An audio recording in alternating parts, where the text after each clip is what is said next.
Bonsoir à tous et à toutes. Je vous souhaite la bienvenue dans ma bibliothèque et je vous propose d'ouvrir un nouveau chapitre de mon grimoire sur les figures légendaires de la littérature. Alors allez-vous chercher un bon thé, calez-vous confortablement entre deux coussins et entrez avec moi dans l'univers des mythes littéraires.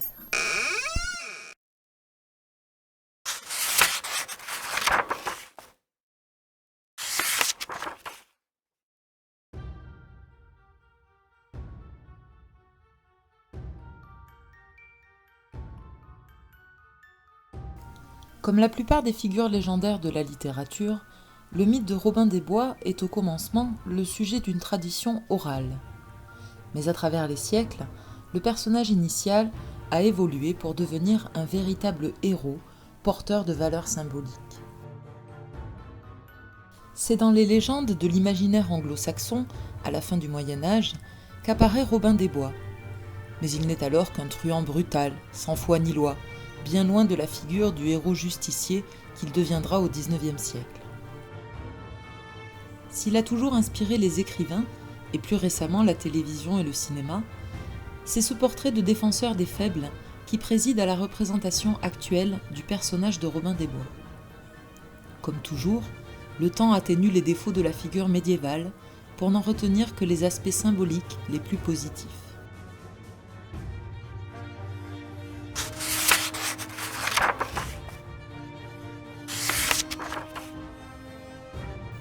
L'origine de Robin des Bois est encore mystérieuse. Bien que considéré comme fictif, ce personnage de truand, issu de l'imaginaire médiéval anglais, prendrait sa source dans un document judiciaire bien réel. Un certain Rob Hood fut mentionné pour la première fois en 1228 sur un parchemin indiquant son emprisonnement pour non-paiement d'une dette. Ce même nom, sous la forme Robin Hood ou Robert Hood, se retrouve plusieurs fois tout au long du siècle sur d'autres documents administratifs. Mais Robert est un nom très courant en Angleterre, et Hood peut alors signifier le truand, le bandit, adjectif qui peut sans doute être appliqué à de nombreux criminels d'alors. Son nom, en français, résulte d'ailleurs d'une erreur de traduction, provenant d'une confusion entre les mots anglais hood, la capuche ou le bandit, et le mot wood, le bois. Ainsi, dès l'origine, le mythe de Robin des Bois est plutôt un amalgame, une figure composée de représentations diverses de petits criminels, de hors-la-loi se cachant dans la forêt pour échapper à la justice. Mais il semble encore un personnage de bien faible envergure. Dès le début du XIIIe siècle, Robin Hood est le héros de ballades populaires qui célèbrent ses aventures, ce qui est déjà la preuve d'une certaine notoriété en Angleterre. Pour ce qui est de la tradition écrite, tout commence dans Piers Plowman, ou Pierre le Laboureur, un long poème allégorique composé par William Langland. Considéré comme l'une des grandes œuvres de la littérature anglaise du Moyen-Âge, c'est aussi le premier texte littéraire à mentionner Robin des Bois. Langland met en scène un prêtre bavard qui se vante de pouvoir raconter les exploits d'un certain Robin Hood, ce qui confirme la célébrité du personnage dans la tradition orale. Ce héros sylvestre vêtu de vert s'inscrit donc dans une lignée de figures populaires qui deviendront de véritables mythes littéraires. À cette époque, Robin des Bois est déjà connu pour être un archer exceptionnel, et cette spécificité l'oppose au chevalier noble qui manie l'épée et la lance et le place d'emblée du côté du peuple. De toutes les ballades qui nous ont été transmises depuis les origines de la légende, 4 seulement sont généralement considérées comme la geste de Robin des Bois, premiers écrits mettant en scène le personnage au centre de l'histoire. Il s'agit de La geste de Robin Hood, Robin des Bois et le moine, Robin des Bois et le potier, et Robin des Bois et Guy de Gisborne. Ces poèmes ont été transmis oralement et mis par écrit bien après l'époque de leur première composition, au cours du XIVe siècle. On y croise pour la première fois certaines figures qui accompagneront dès lors Robin dans ses aventures, comme le sympathique Petit Jean ou le terrible shérif de Nottingham. Robin est alors présenté comme hors-la-loi, toujours soutenu par le peuple, car s'il commet des crimes, Il respecte une certaine morale. Pourtant, c'est aussi dans ses récits qu'il montre le plus de brutalité et de cruauté, allant jusqu'à décapiter Guy de Gisborne. Il se révolte contre l'ordre établi et contre les gens d'église, en raison de leur opulence démesurée et parce que ces puissants n'avaient aucun scrupule à extorquer l'argent des plus pauvres.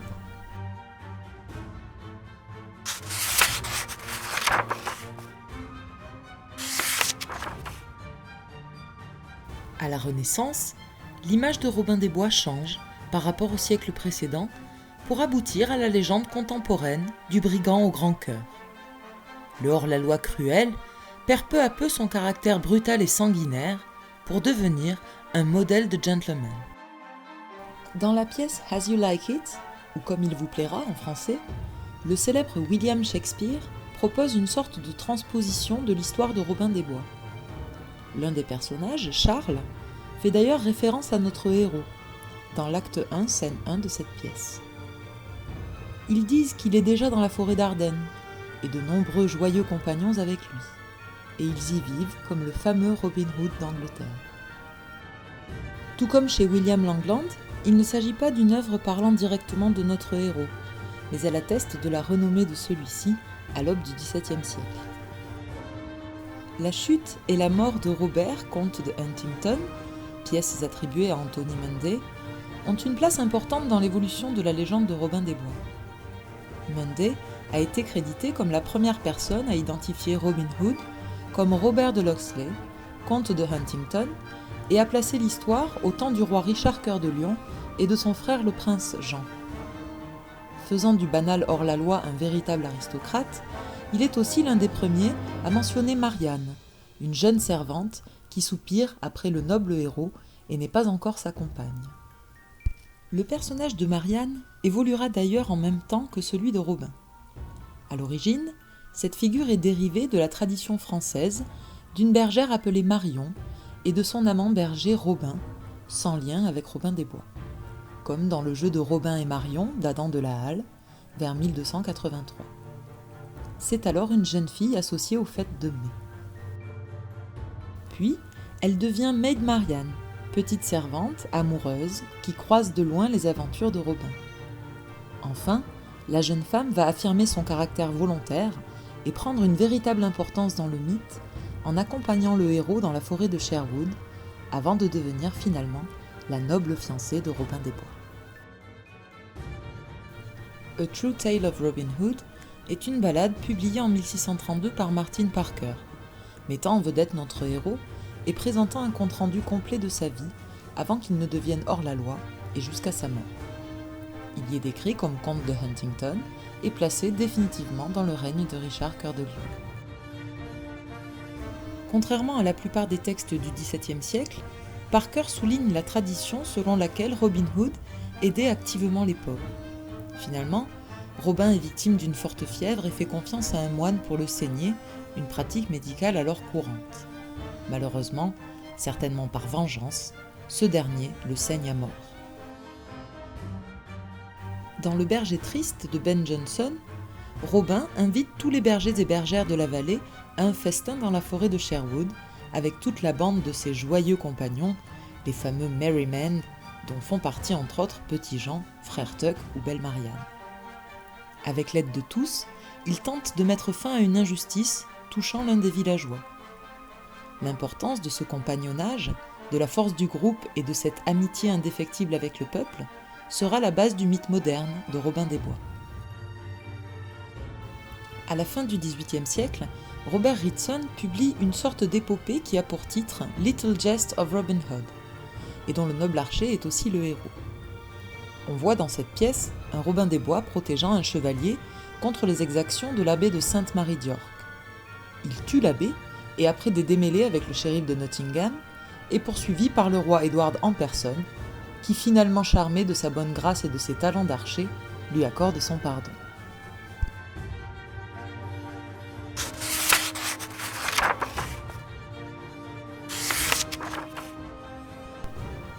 C'est dans le roman Ivanhoe de Walter Scott, puis tout au long du XIXe siècle, que va se cristalliser la figure du héros rebelle, en lutte permanente avec les puissants et défenseurs des opprimés. Loin de réhabiliter l'image de l'insoumis, Scott récupère le personnage de Loxley et le met au service de son propre projet narratif, qui est de glorifier, en la personne du roi, l'ordre souverain pacificateur. Robin est l'image d'un peuple fidèle et loyal, mais capable aussi de dérives dangereuses, auxquelles seule la présence du roi peut mettre un frein. Expert en dissimulation, archer redoutable et soutenu par le peuple, il fait peur aux plus puissants. C'est aussi un voleur galant, spirituel et héroïque, qui ajoute une touche supplémentaire d'enthousiasme et de familiarité à l'histoire d'Ivanhoe, qui représente quant à lui le modèle du preux chevalier. En 1840, Pierce Egan publie le premier roman spécifiquement écrit pour les enfants, Robin Hood and Little John.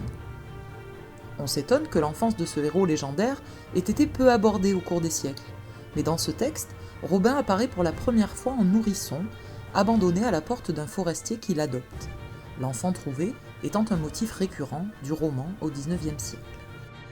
Passionné par tous les grands personnages historiques, Alexandre Dumas ne pouvait ignorer la figure de Robin des Bois, alors très en vogue.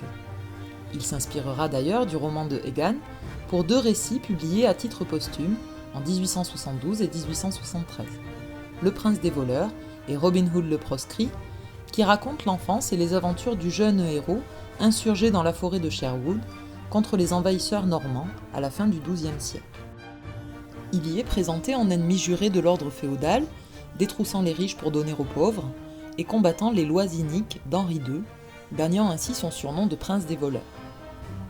Il semble que la popularité du personnage de Robin des Bois en France ait pour origine ces 2 volumes du grand romancier.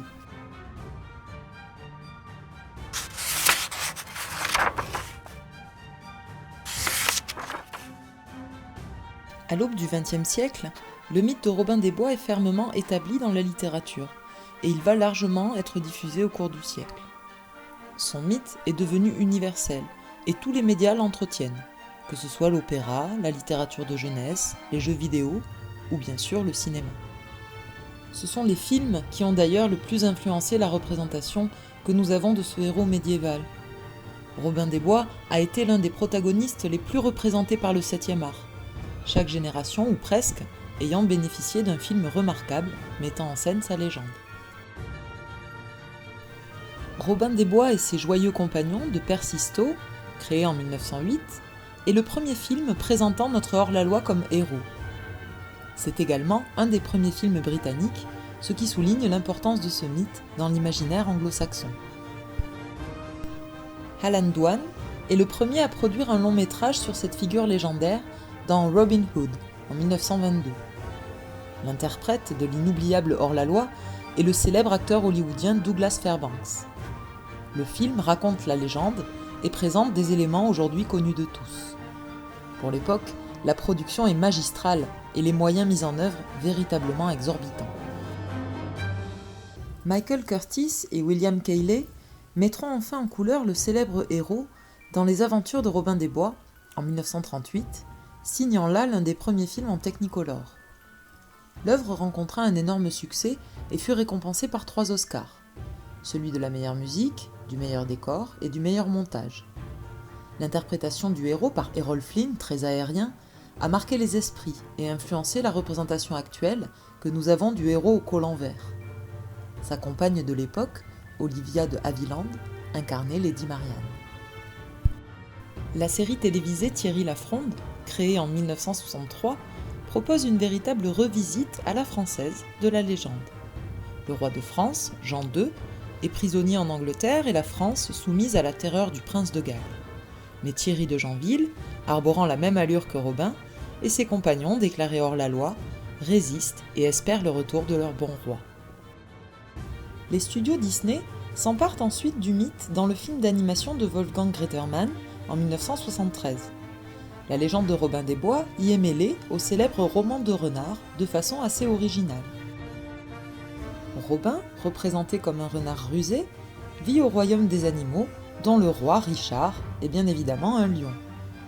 Le shérif, ennemi juré de Robin, est quant à lui un loup, comme Isengrin, rival de renard. Ce conte pour enfants est devenu un classique de l'animation, et la représentation sympathique du hors-la-loi légendaire est certainement l'une des plus influentes avec celle d'Errol Flynn. Kevin Costner incarne ensuite le légendaire Robin des Bois pour le film du réalisateur Kevin Reynolds, Robin des Bois, prince des voleurs, en 1991. Le scénario prend beaucoup de liberté face à la légende originale. Ni Petit Jean ni Frère Tuck ne secondent Robin, et le prince Jean est également oublié. Tout comme en littérature, nous constatons que le cinéma adapte souvent les figures mythiques. Robin Hood Men in Tights, ou Sacré Robin des Bois en français, est un film parodique réalisé par Mel Brooks, comme une réponse à celui de Reynolds. Robin est un jeune homme plutôt pervers, repoussé par Marianne, et le film en fait une figure moqueuse et adolescente. L'humour et l'ironie ponctuent toute l'histoire et tous les personnages en sont victimes. La série télévisée Arrow met en valeur un personnage de comics inspiré de Robin des Bois. Créé par Mort Weisinger et George Papp et apparu pour la première fois en 1941, Oliver Queen, alias Green Arrow, ne possède aucun pouvoir surhumain, mais c'est le meilleur archer de tout l'univers DC Comics. Son arsenal contient des flèches spéciales, telles que la flèche boomerang ou la flèche lacrymogène. En 2010, le Robin des Bois de Ridley Scott raconte comment Robin est devenu peu à peu le personnage immortalisé par la légende. Son histoire commence par la mort de Richard Cœur de Lion, et Robin est alors un archer qui va prendre la place du seigneur de Loxley et sera déclaré hors la loi par Jean sans Terre. Il entre en résistance et rallie à sa cause une petite bande de maraudeurs dont les prouesses au combat n'ont d'égal que leur goût pour les plaisirs de la vie. Ensemble, ils vont s'efforcer de soulager un peuple opprimé, de ramener la justice en Angleterre et de restaurer la gloire d'un royaume menacé par la guerre civile. Bien d'autres films reprennent la légende, mais sont assez semblables dans leur ensemble. Nous retiendrons pour finir Robin des Bois, la véritable histoire, une comédie française parodique, dans la veine du film de Mel Brooks, réalisée par Anthony Marciano. Robin des Bois et Frère Tuck sont deux escrocs qui volent les faibles, pauvres, femmes, aveugles et handicapés. Mais ils ont un rêve, racheter le Pussycat, la maison close la plus courue de la ville. Pour réaliser leur projet, ils décident de voler les impôts du royaume. Mais c'est aussi le plan du gang de Sherwood, composé de Petit Jean et de Marianne, qui eux sont les vrais justiciers. D'abord simple voleur, cruel et sanguinaire, puis noble défendant les opprimés pour devenir enfin symbole de résistance et de justice, le personnage légendaire de Robin des Bois est devenu au fil des siècles un véritable mythe. Il incarne tour à tour l'espoir, le courage, l'honnêteté ou bien la rébellion nécessaire contre les puissants, lorsqu'il n'est pas le personnage sympathique et populaire qui parle à cette part toujours vivante de notre enfance. Nous pouvons ainsi affirmer sans crainte que la légende du hors-la-loi au grand cœur perdurera et continuera d'exister avec la même puissance dans l'imaginaire des générations à venir.